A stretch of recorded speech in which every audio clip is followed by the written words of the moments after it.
What's going on? Mitchell Renz, Tom Downey here. You're watching Chat Sports. We have some NFL head coaching hot seat candidates. We're in November, baby. It's hot seat season. Black Friday, coaches getting fired. It's great. We're going to go from the team. We're going to have 10 coaches who could end up getting the old hook here, and hopefully I don't get the hook here at Chat Sports. Let's go to Anthony Lynn, number 10 on your list, Tom, of coaches who could get the boot. Yeah, I'm only going to list them as lukewarm. I don't think Anthony Lynn gets fired, but I think we need to acknowledge that things have not gone that well for the Chargers. Maybe they start to make some other decision-makings here. At 4-7, they've regressed. I think he's safer among this list, but next year, assuming they finish, 6, 5, 7 wins, whatever ends up being, he's pretty high on the list. And any of these coaches that you see on screen, either you're going to type F for fire or type K for keep, all right? So if you see Anthony Lynn on screen, should the Chargers fire him or keep him? Type F for fire, type K for keep. Let's go to Zac Taylor. Should the Bengals fire him or keep him? Make sure, again, F for fire, K for keep. They don't have a win. If they win a game, I think Zac Taylor's back. If they lose out the rest of the way, you can't keep an 0-16 coach. You simply can't do it. You got to start over again. The Browns did. Yeah, but you shouldn't have. All right? And the Bengals, they were supposed to be bad. They weren't supposed to be the worst team in the NFL with an offense that looks really bad. The good news is for Zac Taylor and the Bengals, the schedule's not so tough down the stretch. Got Jets and Dolphins. They'll win one of them. The Jets just won 34-3 against the Raiders. They've it was won karma 3 straight for you, games. by the way. I understand it was absolute karma at its finest. But, I mean, the Browns have been playing a lot better. The Jets have just won 3 straight. Are the Jets going to win 4 games in a row? At this point in the NFL is super unpredictable, Tom. I have absolutely no idea. So we got a fun question. That's the Bengals' remaining schedule. Take a good look at it. Will the Bengals win a game in 2019? Yes, they will. 1 for yes, 0 for no. They will. You think? They're going to win a game. At least 1, maybe even 2. Just enough to keep the number 1 overall pick. They're going back to Dalton so they can win a game. They don't want to go in 16. I understand that they're going back to Dalton to win a game. However, I think the Bengals are going to bungle it, and I think they're going to go 0-16. That would be bungling for Burrow, so it would work out in the end. I think that the Bengals are not going to win a single game. I just can't honestly sit here and say that I'm confident in the Bengals being able to win any of those games. The Jets have been playing much better. They will beat the Dolphins, flex it to Sunday Night Football. We're seeing a lot of zeros. Caleb says that they're going to win the Dolphins game. We're seeing Antonio also is going with 1. Let's go to number 8 on our list, Ron Rivera. Should the Panthers keep or fire him? F for fire, K for keep. Literally the opposite. I know. Take a drink. Pretty simple there. It's been 9 years for Riverboat Ron in Carolina. At a certain point, things kind of get a little bit stale, and you want to make a change. I think things are heating up now. Maybe the thing working in favor of Ron is that Kyle Allen's not it. he kind of regressed there. The problem is Carolina in general has been regressing. And that's a problem. You don't want to have a coach heading the wrong direction. You want a guy in the upswing. So I don't think Carolina will fire him, but he's definitely a name to watch and a name next year, if he is back, who's going to be in hot water. You could also say they don't have their franchise quarterback, Cam Newton. I mean, that hurts a lot. But Christian McCaffrey has been absolutely sensational. So when you look at the Panthers here, this is the last 5 years that Ron's had them. In 2015, they go 15-1. Sure, they lost in the Super Bowl. It was I shouldn't say a great game, but they lost to Peyton Manning. And then you got 2016. Dive on the football camp. 6-10. 2017, they did make it to the playoffs, but then these last 2 years, 7-9, 5-6 this year, and they were 5-2 or 4-2 at least a few weeks ago. It just has not been going the right way there for Riverboat Ron. So let us know in the comments, should they keep him or should they fire him? Now, Tom, there's not many things that make you smile as much as this mock draft. I do love the NFL draft. So if you guys love the NFL draft and you guys like mock drafts, Tom's always releasing new videos here on Chat Sports. So make sure you guys subscribe if you need those latest NFL mock drafts, because you can't get enough of them, because they literally keep this man up at night. Got one on the channel already. Stay tuned. Next week we'll have another one for you guys, because quite a bit has changed around college football and the NFL. So make sure you guys subscribe. Hit that big red button, youtube.com/chatsportstv. Let's go to number 7, Doug Marrone. He's giving you a thumbs up in the picture, but Tom, you're telling me it's not thumbs up. Look, I've never really thought he's that great. He's fine. And the Jags, I know they've got a quarterback issue, but, I mean, you got to look long term here. Do their top players like playing for Doug Marrone? And, like, in all honesty, Jalen Ramsey forced his way out. One of your linebackers retired for reasons still a bit unclear. Yannick Ngakoue, does he want to re-sign with Jacksonville? I think there are some culture issues potentially there with Jacksonville. And what is Doug Marrone? 7-9 coach. Not great. Now, I think of the guys, we're not quite into the, boy, these guys got to go. We're kind of in the, maybe you consider it. Also, I don't really trust Tom Coughlin to get the hire right. See, Tom Coughlin is the example that he won 2 Super Bowls, and now everybody thinks that he can do whatever. But Tom Coughlin's living in a different era, in my opinion. I see a lot of Fs in here, by the way. A lot of Fs? Yeah. All right, we'll keep them rolling in here. So should the Jags fire Doug Marrone, type K for keep, or type F for fire? Let us know in the comments. I mean, Ivan says fire. James says Ron come to the Bucs, so he's still back on Ron Rivera. Joe Garcia, Sam Reese, Trek, Sarah Small, Malcolm, Fs. Fs. I'm not good at math, but I'm going to say about 98% of these right now, they're Fs. Yeah. Let's go to Matt Patricia of the Lions. Keep, fire. Patricia benefits from his GM, Bob Quinn, that those two are tied at the hip.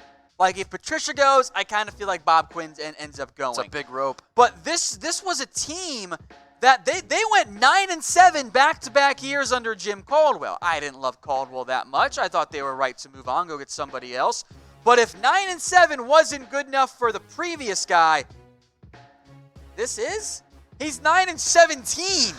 Now, it's been like a year and a half, but if it wasn't Quinn as the GM, I think Patricia would be gone. He has not done a great job. That defense isn't very good right now. Yeah, the defense has definitely been struggling, but I mean, also you could look at a few games that didn't go their way this year. I still think that they got robbed against the Green Bay Packers, and sure, losing Matthew Stafford, who was playing very well, does hurt you a lot. It's a big blow, and it might but be you his hired saving grace. Patricia to improve that defense, and the defense has just gotten much, much worse. So Patricia used to be with the Patriots, and maybe he wants to go back to the Patriots. Nah, I'm kidding. But luckily for y'all, we got an awesome deal here, so make sure you guys listen up. If you want some NFL jerseys, they make awesome holiday gifts, or if you just want to give yourself something, like, I'll be honest, I'm trying to treat myself right now. So Tom, tell them how they can get maybe a Tom Brady jersey. Tons of jerseys, hundreds of jerseys. Chatsports.com/NFL jersey. There are hundreds of jerseys on sale right now for a limited time only.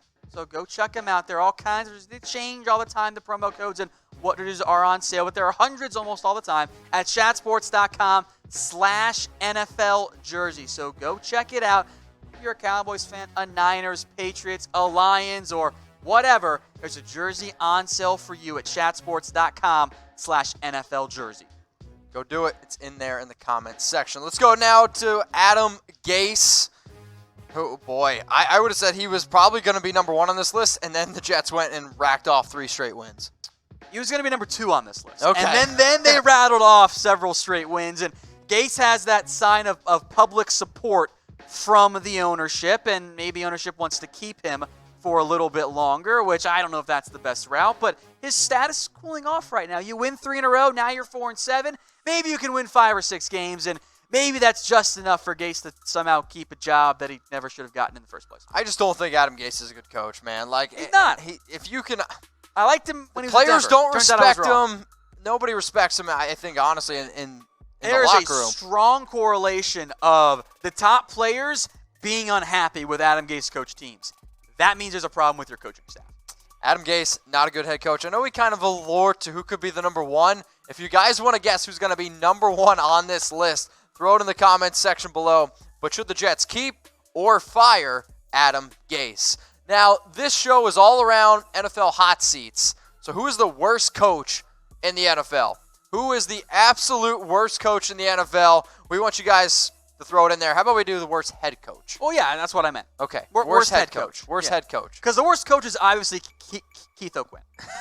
Obviously. I don't even know if people know. I see a lot of Garretts in there. I see some Gase. I see a Freddie Kitchens. I'm not surprised Garrett and Gase are the most popular ones. It's not my vote, actually. I'm probably going to go Adam Gase. Okay. I'm going to go with our number 4. That's Freddie Kitchens. Because Freddie Kitchens, he just looks outmatched, Mitch. I'll be honest, he looks thick with 2 C's in this picture. You're not wrong. Kitchens, The decision-making is questionable at best. It's downright befuddling other times. The Browns have talent. Now, I know they've won 3 in a row. The schedule sets up pretty well. Really, I think they should be 6-5 at minimum right now, with several games they should win down the stretch. I think it's cooling off because they're better right now, but I have no faith in Freddie Kitchens. Like, if I want to be reckless and bet on the Browns, I don't trust their coaching staff, though, to do it. I can't justify it. You and I both bet on the Browns to win the AFC North, and unfortunately, that's looking like a bad bet. But luckily, BetDSI, they hook us up here at Chat Sports, and they give us that 120% deposit bonus. So when Tom and I put down our $50, they gave us $60 for free. So even though we made a bad bet on the Browns, guess what? We still got some money down there. Now, if you want to bet on NFL, college football, NBA, you can do that at BetDSI, the internet's #1 sportsbook, but you got to use that promo code NFL120, and you got to go to chatsports.com/bet. This is a coach that I would be almost willing to bet that is going to get the hook. It's Dan Quinn. He, frankly, should have been fired middle of the season. Quinn, for whatever reason, for starters, their Falcons and Dan Quinn are really good coming out of the bye. Like, they have a lot of success, but they're 3-8. The best they're going to finish, and they're not going to get to this point, is 8-8 this year. They're going to win like 5 games. Maybe win some down the stretch and, cost themselves a better draft pick like they did last year. They could have gotten Ed Oliver. How much better would that have been right now? Oh. Series, show me regression. And she's going to show me this. 5, 10, 7, 11, 10, 7, and probably 5 this season. That's bad. When your coach does that, when you should have won the Super Bowl in 2016, by the way. 28-3. It's time to go. A cursed score, by the way. I mean, not only that, I still think have one of the most elite offenses, and yet they just can't really get things going. Sure, they put up points this past week against the Bucs, but it still resulted in a loss. Let's go to number 2 on our list. We're going to the Big Apple. Pat Shurmur, who is, as you say, burning right now. The buzz around Shurmur continues to grow, which makes sense because they've dropped 7 in a row. Because maybe Daniel Jones isn't going to be the guy to lead to the promised land in year 1, which shouldn't be a surprise. But the problem is that the Giants' offense, I know there are injury issues, they've got major problems. Yes. And Shurmur's an offensive coach, and it's not like their schedule of late's been that daunting. I mean, Bears, Jets, Lions, Cardinals, those are all bottom 15 teams. And the Giants have lost all of them. That's a bad sign for Pat Shurmur. I think with all the noise I've heard around him, I think he's gone. So you just admitted that the Cowboys are a bottom 15 team. No, I said Bears, Jets, Lions, Cardinals are bottom 15. I thought nice try, Mitch. Thought maybe I could get you. It's all good. So which head coach needs to be fired the most? We've already given you 9 coaches. Which head coach needs to be fired the most? We want you guys to throw it in the comments section below. I see somebody say Zac Taylor. I'm seeing Giants need to fire their head coach. Seeing another Zac Taylor saying bye-bye Dan Quinn. Which head coach needs to be fired the most, Tom? It's the number 1 guy on the list. It's Jason Garrett. Nothing has changed.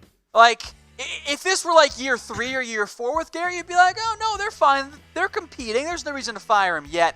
But it's been 10 years. The mistakes stay the same. There have been no in-season adjustments. They start slowly. Special teams is a disaster. In close games, they bunch up and become super conservative. They kick field goals down 7 with 6 minutes to go from needing a touchdown to still needing a touchdown. It's just not enough. Like, Garrett would be an upgrade over several coaches on this list. But if you're the Cowboys, we've seen Garrett's ceiling with this team. Okay. It's not good enough, so why keep him? There's no reason to. He's got to go. Swing for the fences, get somebody else in there. Maybe it works, maybe it doesn't. But I'll take the unknown of maybe working than when I know it's not going to work. All right. In this case, you take the mystery box. What should the Cowboys do with Jason Garrett? Type FG for fire Garrett or type KG for keep Garrett. If you guys want to hear Tom drop about, 20 F-bombs, big mad. Go check out the video. Justified, by the way. Yeah? Yeah. On our Cowboys channel. Tom drops a whole bunch of F-bombs. So what should the Cowboys do with Jason Garrett? Type FG for fire or type KG, but there's only one right answer, and it's Tom's birthday. Type some FGs in the comment section.